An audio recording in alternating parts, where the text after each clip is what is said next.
Assalamu алейкум, урматтуу достор, туугандар. Мынакей бул биринчи күнкү окуя. Бул жерде биринчи күнкү окуя.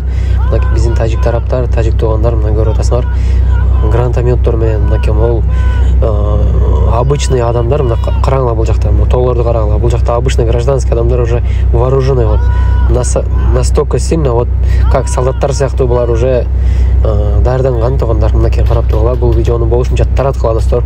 Лайктан баскыла, тараткыла бул видеону достор. Болушунча просмотр кетсин. Орусча которуучулар орусча которгула, информация тарасын. Мынакей ушундай.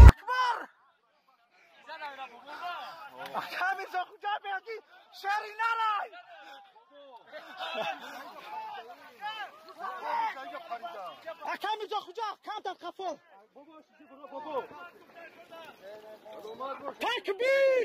Allahu Akbar! Allahu Akbar! Zindabad Tajikistan! Allahu Akbar! Allahu Akbar! وما رميت إذ رميت ولكن الله رمى. Allahu Akbar! Akamiz okuca! Tiger! Akamiz okuca! Şerinara! Maptava tamadan. Akamiz okuca garmiz atış. Şerinar satış. Zindabad Tajikistan! Allahu Akbar! Assalamu алейкум, урматтуу достор. Өзгөр көргөндөй эле ушул видеодо тажик тарап биринчи жолу баштаган. Бул жерде даже обычный гражданский адамдарда дагы өтө куралдар күчтүү болгон. Өзгөр көргөндөй эле гранатометтор менен, пулеметтор менен, автоматтар менен булар аябай катуу даярданышкан. Болушунча бул информацияны көбүрөөк тараткыла.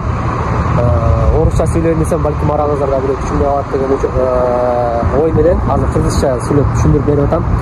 Ошо урматтуу достор, бул видеону болушунча тараткыла, лайктан баскыла. Болушунча бул видео тараш керек. Чын-чынына келгенде кыргыздар эч кандай бир тажиктердин бир кадам азыркыга чейин дагы бир кадам жерине өткөн эмес. Бул жерде тажиктер биздин арка, достук, Маргун, Кулунду, Интернационал деген айылдарыбызды басып алган да буларчы. Ал жактагы бардык элдер болсо башка жака уже жылдырылган. Болгон окуя ушундай болгон. Бул мен билген так информациям, потому что